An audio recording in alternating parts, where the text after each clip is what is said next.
New York State Attorney General Letitia James announced Thursday that she's opening an investigation into Congressman-elect George Santos, who has been accused of fabricating parts of his life story. The Republican was elected in November to represent New York's 3rd congressional district on Long Island.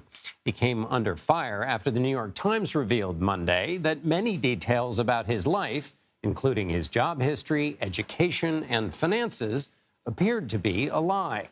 Santos responded to all of this on Twitter Thursday, saying, in part, "I have my story to tell, and it will be told next week." He went on to say that he remains committed to deliver the results he campaigned on.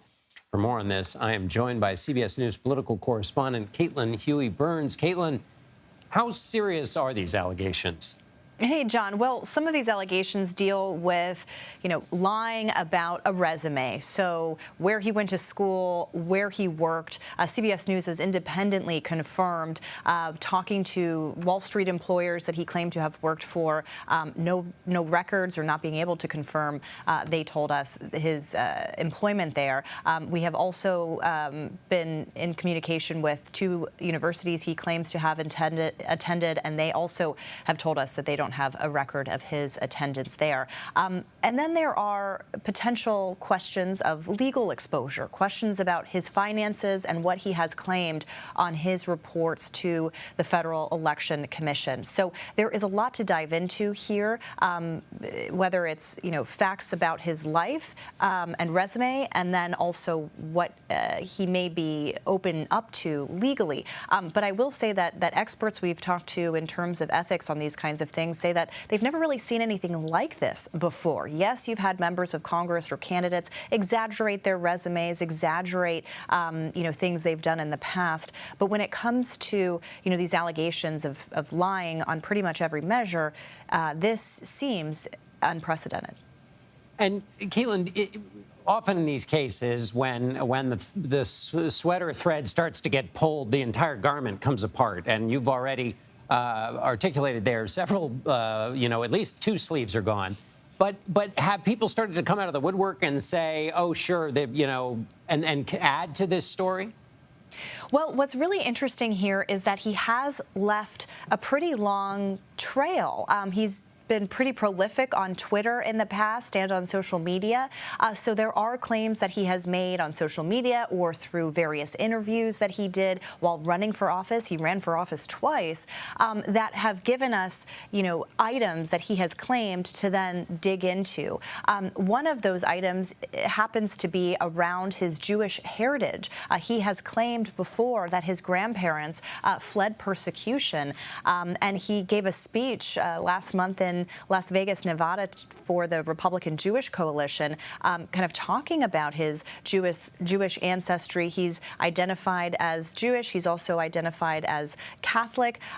So there are questions here when it comes to using items on your resume to promote yourself forward in politics. And that's kind of why some groups, like the Republican Jewish Coalition, told us that they are concerned and want him to address these.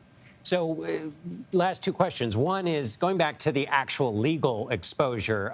Letitia James is looking into this. What is it, just on the campaign finance front? Is there any other way in which, leaving aside the political questions, which I'll ask you about next, that he is in any kind of, the seriousness of the legal jeopardy he might be in? Right, and those are still questions that are outstanding. These questions about his finances, for example, he claimed to have, essentially what he has claimed to be in possession of financially on these documents.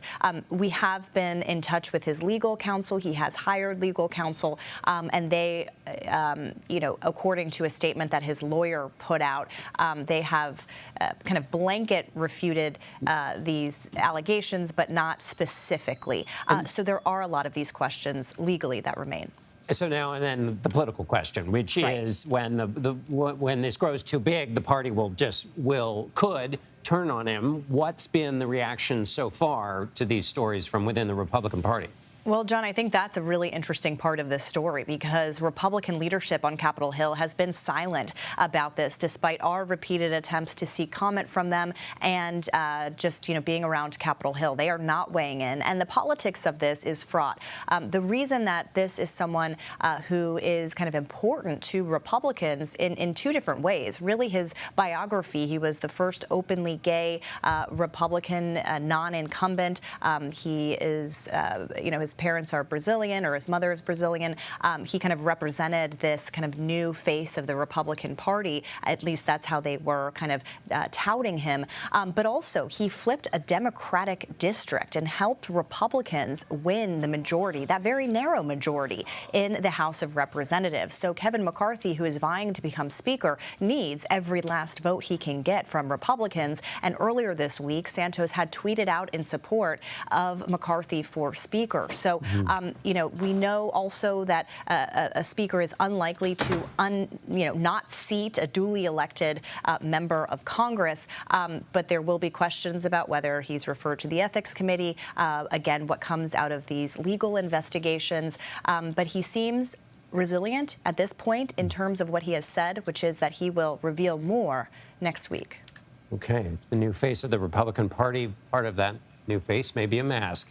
Caitlin Huey-Burns, thanks so much for being with us.